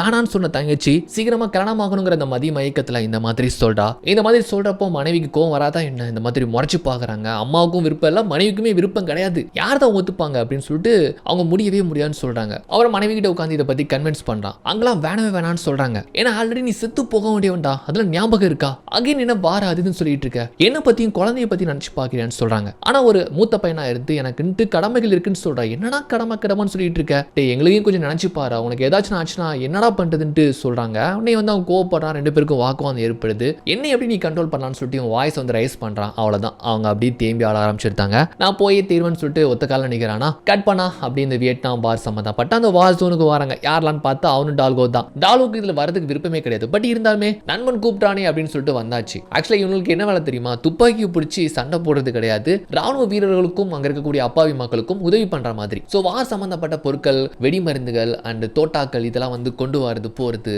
லோட் பண்றது அன்லோடு, அந்த மாதிரியான வேலை தான். சோ ஃபர்ஸ்ட் பேமெண்டா வந்து இவங்களுக்கு நிறைய பணம் கொடுக்குறாங்க. அப்பா முதல் சம்பளமா வந்துருச்சுப்பா அப்படின்னு பார்த்துட்டு இருக்காங்க. சோ இவங்க இருக்கிறது வந்து பாத்தீங்கன்னா யூஎஸ் ஆர்மி இருக்கக்கூடிய ஒரு பில்டிங்க்கு முன்னால தான் இவங்க வந்து நிக்கிறானுங்க. அதுக்கு ஆப்போசிட்லயே பாத்தீங்கன்னா இந்த மாதிரி ப்ராஸ்டிடியூஷன்லாம் இருந்துட்டு இருக்குது. சோ நம்ம டால்கோ வந்து பாத்தீங்கன்னா மச்சி நான் ஜாலியா இருக்க போறேன் அப்படின்னு சொல்லிட்டு அங்க இருந்து கிளம்பி போயிருந்தான். நம்ம ஹீரோ அப்படியே அங்க உட்கார்ந்துருக்கான். அப்போ ஒரு மிலிட்டரி ஜீப் வருது. இந்த பசங்களாம் ஓடி போயிட்டு ஏதாச்சும் ஒன்று கொடுங்கன்ட்டு நச்சரிக்கிறாங்களா. உடனே அவங்க வந்து சாக்லேட் கொடுக்குறாங்க. தூக்கி போட்டதுமே அதுல ஒரு சின்ன பையன் எடுக்கிறான். உடனே அவன் மட்டும் எப்படி எடுக்கிறதுன்ட்டு கூட இருக்கிற பசங்களாம் அவனை போட்டு அடிக்கிறானுங்க. உடனே இதை பார்த்து நம்ம ஹீரோக்கு அவனுக்கு பழைய ஞாபகம்லாம் வந்துருது. இந்த மாதிரி அவன் டால்கோவும் சின்ன பையனா இருக்கிறப்போ போட்டு பசங்க துரத்தி அடிச்சாங்கல்ல, அந்த ஞாபகம் வந்துட்டு அப்படின்ட்டு அங்க இருந்து அவங்களை துரத்தி விட்டு இவன் பேக்ல இருந்து ஒரு சாக்லேட் ஒன்று எடுத்து கொடுக்குறான். அந்த குட்டி பின்னும் அப்படியே வந்து அங்க இருந்து வாங்கிட்டு போயிருந்தான். நம்மள பார்த்த மாதிரி ஞாபகம் இருக்கே அப்படின்னு பார்த்துட்டு அவன் அங்க இருந்து ஓடான் பாருங்க. இவனும் போயிட்டு அப்படி இந்த பில்டிங் முன்னால போய் அகைன் அதுல போய் ரிலாக்ஸா உட்காந்துருக்கான். இந்த பக்கமா நம்ம டால்கோ வந்து பாத்தீங்கன்னா அங்க இருக்கிற அந்த பொண்ணுங்களெல்லாம் கரெக்ட் பண்ணி பேசிட்டு இருக்கிறான். அப்படி அங்க ஒரு பக்கம் போயிட்டு இருக்கு. இந்த சின்ன பையன் சாக்லேட் வாங்கிட்டு போயிட்டு அங்க ஒரு சின்ன வண்டிக்கு பின்னால ஒளிஞ்சுக்கிட்டு ஒரு மாதிரி பார்த்துட்டு இருக்கிறான். நம்ம ஹீரோ பார்த்துட்டு என்னப்பா அப்படின்னு கேட்கிறப்போ கையை ஒரு மாதிரி ஆட்டுறான். இவனுங்க இருந்து ஹாயின்ட்டு சிரிச்சுக்கிட்டே காட்டுறான். அப்போ அந்த ஆர்மி சோல்ஜர்ஸ் எல்லாம் இருக்கக்கூடிய அந்த பில்டிங்குள்ள போகிறதுக்காக ஒரு 2 பேர் வந்து நிக்கிறாங்க. 2 பேர் பின்னாலேயும் பேக் இருக்கு. ஒரு ஆம்பளை ஒரு பொம்பளை. அவங்கள கையை காமிச்சு என்னமோ சொல்ல ட்ரை பண்றான். இங்க வா வா போ என்னமோ சொல்றான். அப்பதான் நம்ம ஹீரோ மாதிரி முழிச்சு போறான். அந்த குட்டி பையன் சொல்றத வச்சு நமக்கு அப்பதான் புரிய வருது, உனக்கு புரிய வருது. அந்த குட்டி பையன் இருந்து ஓடி வரான் பாருங்க. ஆக்சுவலா வந்து பாத்தீங்கன்னா அந்த 2 பேருமே ஹியூமன் பாம்புங்க, மனித வெடிகுண்டுகள் போல. அவங்க அப்படியே உள்ள போறாங்க. அவ்வளவுதான், இவனால காப்பாற்ற கூட முடியாதுன்னு வச்சுக்கோங்களேன். முதல்ல தன்னை காப்பாத்துன்னு சொல்லிட்டு ஃபர்ஸ்ட் வந்து பாத்தீங்கன்னா டால்கோ பார்த்தா டால்கோ அவங்க கொஞ்சம் தூரமா தான் இருக்கிறான். இந்த குட்டி பையன் வேணா இவனை நோக்கி ஓடி வரான். அப்படி ஸ்லோ மோஷன்ல தான் காட்டுறாங்க. அந்த பையனுக்கு எப்படி தெரிஞ்சது என்ன எதுன்னு தெரியல. அப்ப நம்ம ஹீரோ அந்த பையனுக்கு நேரா ஓடி அவனை காப்பாத்துறதுக்காக ஓடி போறான் பாருங்க. அவ்வளவுதான், அந்த இடமே வெடிச்சு பயங்கரமான ஒரு அதிர்வு தாக்கத்தை கொடுக்குது. அந்த பில்டிங் குள்ளார இருந்த ராணுவ வீரர்கள் எல்லாருமே அவ்வளவுதான் முடிஞ்சு போயிட்டாங்க. அந்த தாக்கம் வெளி வரைக்கும் அடிச்சு வந்து பாத்தீங்கன்னா ராணுவ வெஹிக்கிள் அண்ட் சுத்தி இருக்கிற பாமர மக்கள் அவங்க எல்லாத்தையுமே அந்த அதிர்வு தாக்கி அப்படி விழுந்து கிடக்குறாங்க. இந்த பக்கமா பார்த்தா நம்ம ஹீரோக்குமே சின்ன சின்ன அடி, கொஞ்சம் சிராய்ப்புகள். அவன் மைண்ட் ஒரு மாதிரி கேர் ஆயிருது. ஓடி வந்து அந்த குட்டி பையன் ஒரு பக்கமா கிடக்குறான். அவனை தூக்கி பார்த்தா உடம்புலாம் காயம், அப்படி கதறி அழுறா. மக்கள் எல்லாருக்குமே பயங்கரமான அடி, விபத்து. டால்கோ தள்ளி இருந்தானா அவனுக்கு பெருசா எதுவுமே கிடையாது. இது எல்லாத்தையுமே நம்ம ஹீரோ லெட்டர்ல தன்னுடைய மனைவிக்கு எழுதியிருக்கிறான். அதை படிச்சு பார்த்து அவங்க வேதனை அடைகிறாங்க. சோ இந்த அளவுக்கு கொடூர ஒரு சம்பவம் நடந்திருக்கு, நம்ம கணவருக்கு எதுவும் ஆயிருமோன்னு சொல்லிட்டு ரொம்ப பயப்படுறாங்க. அப்படி கேட்டுனா இன்னொரு நாள் பாத்தீங்கன்னா இந்த மாதிரி ராணுவ வீரர்களுக்கு உதவி பண்றதுக்காக நம்ம ஹீரோ டால்கோ அவங்க ஒரு டீமா வந்து காட்டுக்குள்ள போயிட்டு இருக்காங்க. சின்ன ஒரு கால்வாய் அது வழியா தான் கடந்து போயிட்டு இருக்காங்க. வார்ல இறந்து போன வீரர்கள் அங்கங்க அப்படி கிடக்குறாங்களா, செத்து போய் கிடக்குறாங்க, மடிஞ்சு கிடக்குறாங்க. அதெல்லாம் பார்த்துட்டு தான் அப்படி வந்துட்டு இருக்காங்க. அந்த சமயத்துல அந்த பக்கமா வந்து பாத்தீங்கன்னா இவங்க எதிர்த்து போரிடக்கூடிய வியட்நாம் வீரர்கள் ரோந்து பணியில போயிட்டு இருக்கிற மாதிரி தெரியுது. அவங்கள பார்த்து இவங்க பயந்து போயிட்டு ஒரு பக்கமா ஒழிச்சுக்கிறாங்க. அந்த சமயத்துல நம்ம டால்கோ வச்சிருக்கிற அந்த ரிசீவர் வந்து சத்தம் கொடுக்க இந்த சத்தத்தை கேட்டு அப்படியே ஸ்டாப் ஆயிட்டு டே இங்க யாரோ இருக்கிறாங்கடான்னு சொல்லிட்டு நின்னு ஒரு நிமிஷம் அவங்க வந்து பார்த்துட்டு இருக்க. இவங்க அந்த சத்தத்தை வந்து ஆஃப் பண்ணிருந்தாங்க. ஆனா இருந்தாலுமே இங்க யாரோ இருக்கிறாங்கன்னு சொல்லிட்டு கை காமிச்சு அந்த பக்கமா தான் அப்படி வந்துட்டு இருக்காங்களா. இவங்க அப்படியே பயந்து பீதியில பம்மிக்கிட்டு இருக்கானுங்க. பக்கத்துல வந்துட்டானுங்க, நெருங்கி வரானுங்க. நம்ம ஆளுகளுக்கு பக்குன்னு இருக்கு. அவ்வளவுதான், பார்த்துட்டானுங்க, சுட்டு தள்ளிடுவாங்கன்னு சொல்லிட்டு வந்து பார்த்தா ஆல்ரெடி அங்க ஒருத்தர் செத்து போய் கிடக்குறான். அவங்ககிட்டயும் அந்த மாதிரி ஒரு ரிசீவர் இருக்கு. டேய் இது தாண்டா சத்தம் கொடுத்துருக்கு அப்படின்ட்டு அங்க இருந்து சிரிச்சுக்கிட்டு அவங்க பாட்டுக்கு கேஷ்லாம் அங்க இருந்து போயிட்டே இருக்கிறாங்களா. அந்த சமயத்துல இன்னொரு வினைய வந்து பாத்தீங்கன்னா நம்ம டால்கோ மேல ஒரு பாம்பு ஒண்ணு ஊந்துக்கிட்டு வருதுங்க. அவ்வளவுதான், பேன் கத்திட்டு ஓடுறான் பாருங்க. அவ்வளவுதான், ஸ்டோரி முடிஞ்சு போச்சு அப்படின்னு பாக்குற பட்சத்துல அந்த எதிரிகள் திரும்பி வராங்களா. ஆனா நம்ம நாட்டு ராணுவ வீரர்கள் வந்து அவங்கள வந்து டப்புன்னு ஷூட் பண்ணி ஸ்பாட் அவுட் பண்றாங்க. எப்படி நம்ம டீம் வந்து தப்பிச்சு போகுது. நம்ம டால்கோக்கு இப்பதான் உயிரே வருது. செத்தவனா சிரிச்ச மணிக்கு செத்து போயிருப்போமே, பரலோகத்துக்கு இந்த நேரத்துல போயிருப்போமே இந்த மாதிரி சொல்லிக்கிட்டு இருக்கிறான். அந்த அளவுக்கு பயந்து போயிட்டான். இப்ப கொரிய நாட்டு ராணுவ வீரர்கள் இங்க ஒரு கேம்ப் போட்டிருப்பாங்க. இங்க இருந்து காலி பண்ணி வேற எங்கேயோ போக போறாங்க. அதுக்கு முன்னால இந்த ஏரியாவை சுத்தி பாம்பு வைக்கிறாங்க. பாம்பு வச்சுட்டு அங்க இருந்து அவங்க திங்ஸ் எல்லாம் எடுத்துட்டு கிளம்பலாம்னு சொல்லிட்டு பாக்குறப்போ இங்க வந்து பாத்தீங்கன்னா சின்னதா ஒரு வில்லேஜ், அதாவது காட்டுவாசி மக்கள். அங்க சில பேர் வியட்நாம்ஸ் இருப்பாங்க போல. அதாவது வியட்நாம் எதிர்த்து தான் இவங்க வந்து போர் புரியுறாங்க. பட் இருந்தாலுமே அங்க இருக்கக்கூடிய மலைவாழ் மக்கள், அதுவும் பெண்கள் குழந்தைகள் தான் வந்து பாத்தீங்கன்னா எங்களையும் எப்படியாச்சும் உங்களோட கூப்பிட்டு போங்க, எங்களுக்கு ரொம்ப பயமா இருக்குன்னு சொல்லிட்டு ரொம்ப பாவமா கேக்குறாங்க. நம்ம ஹீரோ ஃபர்ஸ்ட் யோசிக்கிறான், முடியாதுன்னு சொல்றான். ஏன்னா இவங்களை எப்படி நம்ம எதிரி போகிறதுன்னு சொல்லிட்டு யோசிக்கிறாங்க. ஆனா இதே மாதிரி தானே நம்ம ஹீரோ நார்த் கொரியால இருந்து இங்க வரதுக்காக அவங்க ஃபேமிலியா ரொம்ப சிரமப்பட்டாங்க. போட்ல ஏத்திக்கோங்க சொல்லிட்டு ரொம்ப கெஞ்சினாங்கல்ல, அதெல்லாம் வந்து அவனுக்கு ஞாபகம் வருது. சரி வாங்கன்னு சொல்லிட்டு அங்க இருந்து போட்ல ஏத்துறாங்க. அந்த சமயத்துல சடனா வந்து பாத்தீங்கன்னா வியட்நாம் ராணுவ வீரர்கள் வந்து இவங்களை அட்டாக் பண்ண அதுல ஒரு பொண்ணு மட்டும் இறந்து போறாங்க. ஆனா சுதாரிச்ச கொரியன் ஆர்மி வந்து பாத்தீங்கன்னா அவங்க பயங்கரமா அட்டாக் பண்றாங்க. இந்த தாக்குதல்ல இவங்க போட்ல ஏத்தின ஒரு சின்ன பொண்ணு கீழே தவறி தண்ணியில விழுந்துருதா. தன்னுடைய தங்கச்சி தண்ணியில விழுந்துட்டான்னு சொல்லிட்டு அந்த பொண்ணுடைய அண்ணன் பாத்தீங்கன்னா ரொம்ப பரிதவிச்சு போறான். என் தங்கச்சி காப்பாத்துங்கன்னு சொல்லிட்டு இருக்கிறான். இந்த கொடுமையை பார்த்து நம்ம ஹீரோ வந்துட்டு அப்படியே வந்து பாத்தீங்கன்னா அவன் தங்கச்சி நினைச்சு பார்த்துட்டு தன்னுடைய உயிரையும் பணையம் வச்சு அந்த தாக்குதல் மத்தியில தண்ணியில குதிச்சு அந்த பொண்ணை காப்பாத்துறான். காப்பாத்தி போட்லயும் ஏத்திருந்தான். பட் அவன் ஏறதுக்குள்ள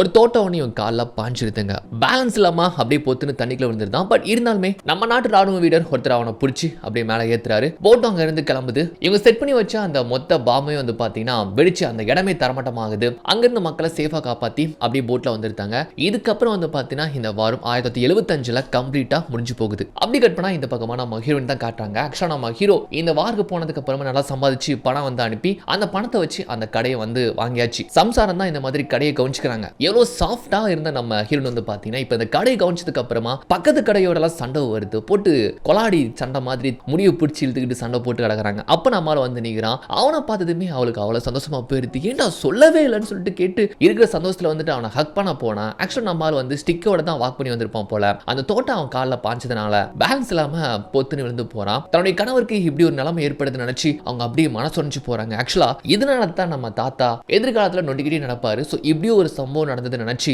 அவங்க மனைவி ரொம்ப வேதனைப்பட்டு அழுறாங்க. அப்படி கட் பண்ணா இப்போ நம்ம ஹீரோ வந்து பார்த்தீங்கன்னா அந்த கடையோட நேமை வந்து அவன் பேருக்கு வந்து மாற்றி வைக்கிறான். ஸோ வாரில் போராடி அதில் சம்பாதிச்ச பணத்தில் இப்படி ஒரு கடையா, அதனால தான் எதிர்காலத்தில் அந்த கடையை கொடுக்க மாட்டேன்னு சொல்லிட்டு ரொம்ப பிடிவாதமாக இருக்கிறாரு தாத்தா. ஸோ இந்த மாதிரி கடையோட நேம்லாம் மாற்றி வைக்கிறாங்க. மொத்த குடும்பத்துக்குமே அவ்வளோ சந்தோஷமா இருக்கு. அப்புறம் நம்ம டால்கோக்கு வந்து கல்யாணம். ஆக்சுவலி யார் நம்ம டால்கோ கல்யாணம் பண்ணிக்கிட்டாரு. சில வியட்நாம் மக்கள் அங்கிருந்து மீட்டு கொண்டு வந்தாங்கல்ல அந்த தீவுல இருந்து, அதுல தான் ஒரு பொண்ணு அவருக்கு பிடிச்சி போயிட்டு பால்க கொடுத்து அவங்களே வந்து கல்யாணம் பண்ணிக்கிட்டாரு. அது பேப்பர் வரைக்குமே வந்துச்சு. அப்புறம் வந்து கட் பண்ணா தங்கச்சிக்கு வந்து கல்யாணம் தான். போராடி தங்கச்சிக்கு ஒரு வழியா வந்து பார்த்தீங்கன்னா நல்ல ஒரு பெரிய இடத்துல வந்து மாப்பிள்ளைய பார்த்து கல்யாணம் முடிச்சு வைக்கிறாப்ல. கல்யாணத்தை அன்னைக்கு தங்கச்சி அப்படி கையை பிடிச்சி கூப்பிட்டு வரும்போது இவ்வளவு நாள் நான் இந்த வீட்டை விட்டு போறேன், எனக்கு கல்யாணத்தை பண்ணி வைங்கன்னு சொல்லிட்டு இருந்த அந்த தங்கச்சி வந்து பார்த்தீங்கன்னா வீட்டை பிரிய போறதை நினைச்சு ரொம்ப எமோஷனலா பிரேக் ஆகி அழுறா. ஸோ நம்ம ஹீரோ பாஷா பட சூப்பர் ஸ்டார் மாதிரி வந்து பார்த்தீங்கன்னா ஒவ்வொரு கடமைகளை வந்து அவன் ஃபேமிலியில் அவனுடைய ஆசைப்படி நிறைவேற்றி வைக்கிறான். மொத்த பேர் நிற்க வச்சு அப்படி இந்த ஃபோட்டோ எடுக்கிறாங்கல்ல, அப்படியே இந்த ஆல்பம் வந்து ஜூம் அவுட் ஆக இப்போ பிரசன்ட்ல தான் காட்டுறாங்க. பிரசன்ட்ல பசங்க எல்லாருமே ட்ரிப்லாம் போயிட்டு வந்தாச்சு. சந்தோஷமா இந்த மாதிரி ஆல்பம்லாம் பார்த்துட்டு இருக்காங்க. நம்ம டால்கோ ஃப்ரெண்டு கூட அங்கே திறக்கிறாரு. அப்போ நம்ம ஹீரோடைய மூத்த பையன் சொல்றான், அந்த கடையை விற்கிறத பற்றி அதான் கேட்குறாங்கல்ல, கையெழுத்து போட வேண்டியதானே அப்படின்னு வந்துட்டு மூத்த பையன் சொல்றான். ரொம்ப அலட்சியமா சொல்றான். அந்த கடை வாங்குறதுக்கு எவ்வளவு கஷ்டப்பட்டான்னு சொல்லிட்டு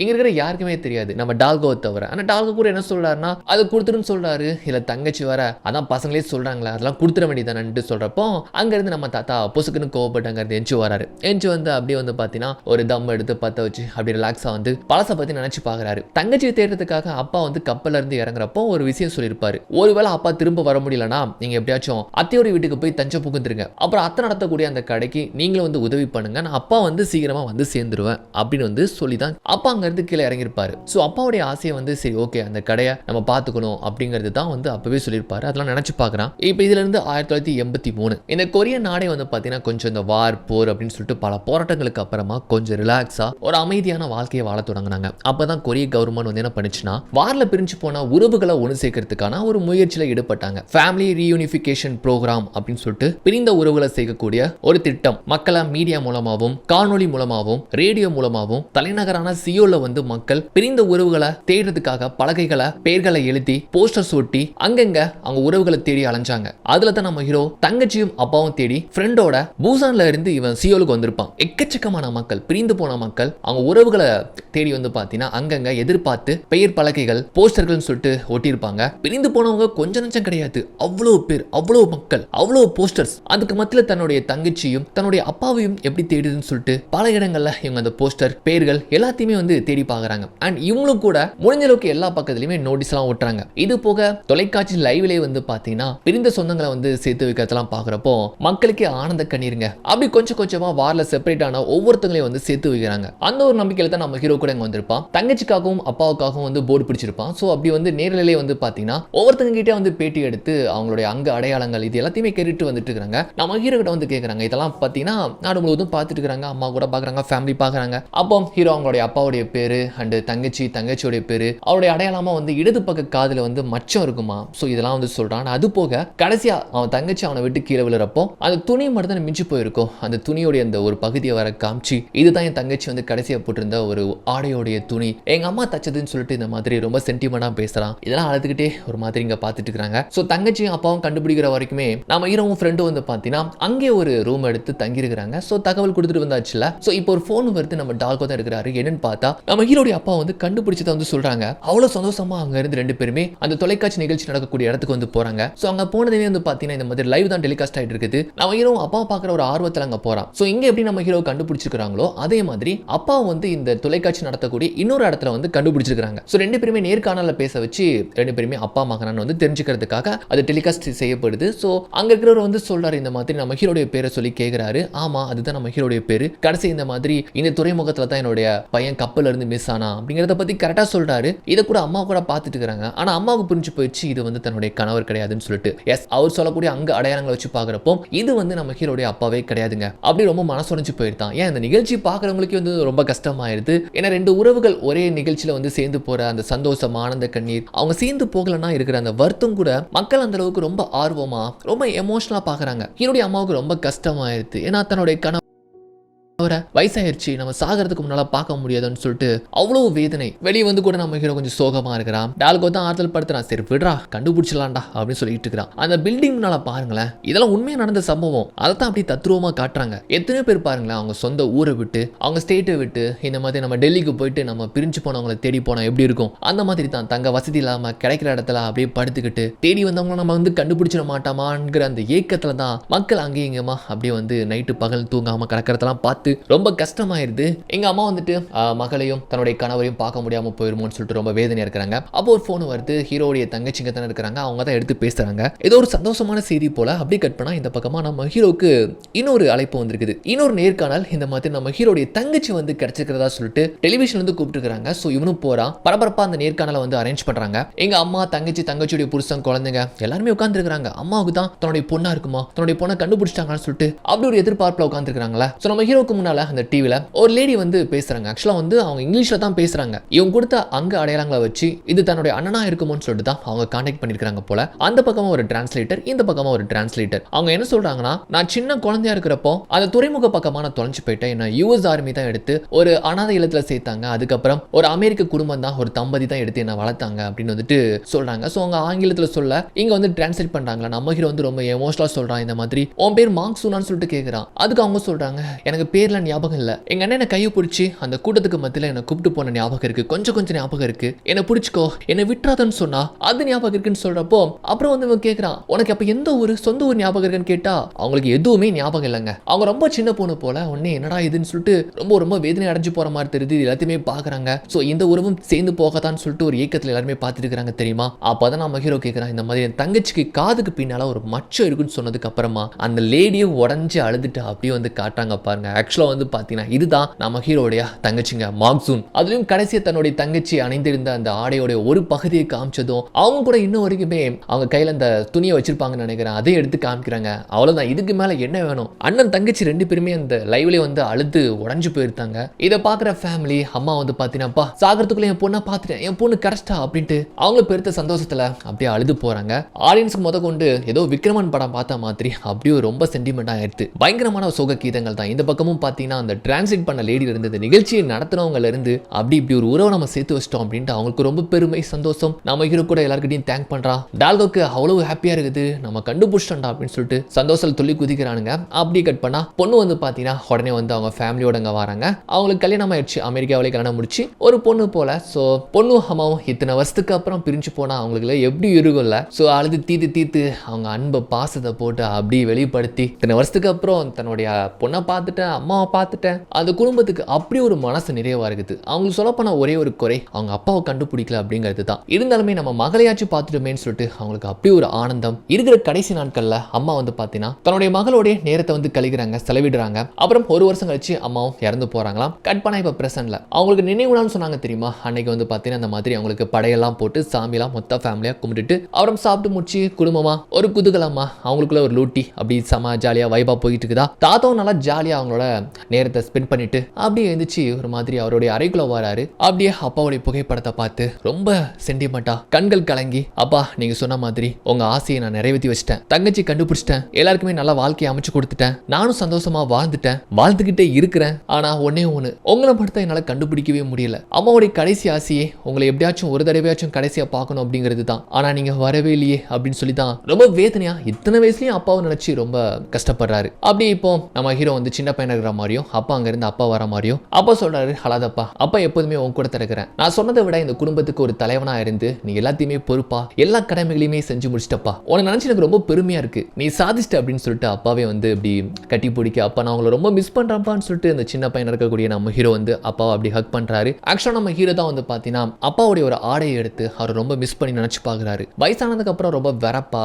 ரொம்ப அடமண்டா எதுக்கு எடுத்தாலும் கோவப்படக்கூடிய ஒரு கேரக்டரா இருக்கக்கூடிய தாத்தாவே வந்து பாத்தீங்கன்னா அப்பாவை இந்த அளவுக்கு மிஸ் பண்ணி அழுறாருன்னு சொல்லிட்டு அப்படியே காட்டுறாங்களா. சோ இந்த பக்கம் குடும்பம் வந்து இவரு கொடுத்த தியாகம் உழைப்பால கவலையும் மறந்து சந்தோஷமா இருக்கிறாங்க. அதே சமயம் தாத்தா வந்து பாத்தீங்கன்னா அப்பாவை பிரிஞ்சு அந்த பக்கமா ரொம்ப வேதனைப்பட்டு அழுறாருன்னு சொல்லி அப்படியே ஜூம் அவுட் பண்ணி காட்டுறாங்க. கட் பண்ணா இப்போ ஃபர்ஸ்ட் சீன்ல நம்ம தாத்தாவும் பாட்டியும் டெரஸ்ல உட்காந்து பேசினாங்களே அந்த சீன் தான் காட்டுறாங்களா. இவ்வளவு நேரம் இந்த கதையை பத்தி தான் அவங்க பேசிட்டு இருந்திருக்காங்க போல. அப்ப தாத்தா சொல்றாரு, சரிமா அந்த கடையை விற்கணும்னு சொல்லிட்டு ஆசைப்படுறாங்கல்ல, எல்லாருக்குமே அது நல்லா தான் போச்சுன்னா கடையை கொடுத்துடலாம் அப்படின்னு வந்துட்டு தாத்தா பாத்தீங்கன்னா அவருடைய அந்த பிடிவாதம், அந்த வரட்டு கௌரவம், அந்த சென்டிமெண்ட் மேன் இது எல்லாத்தையுமே விட்டுட்டு இறங்கி வந்து சொல்றாரு, இது நீங்களா சொல்றீங்கன்னு சொல்லிட்டு பாட்டி கேட்குறாங்க. ஆமாமா, கடையை கொடுத்துருங்க, இனிமேல் நம்ம ஜாலியாக எங்கேயாச்சும் ஒரு ட்ரிப் போயிட்டு வரலாமான்னு தாத்தா சொல்லிக்கிட்டு இருக்கிறாரு. பாட்டி போலாமே அப்படின்னு சொல்லிட்டு அப்படி சிரிச்சு பேசிட்டு இருக்கிறாங்க தெரியுமா. ஸோ தாத்தாவுக்கு பின்னால எவ்வளவு வாழ்க்கை துயரங்கள், கஷ்டங்கள், பாடங்கள், போராட்டங்கள், சுற்றி இருக்கிறவங்களுக்கு அவர் வாழ்க்கையை அமைச்சு கொடுத்தது. அப்பா எவ்வளவு கடமைகளை முடிச்சு ஒரு பெரிய குடும்ப தலைவனாக இருந்து ஒரு ஜாம்பவனாவே வந்துட்டு அப்படி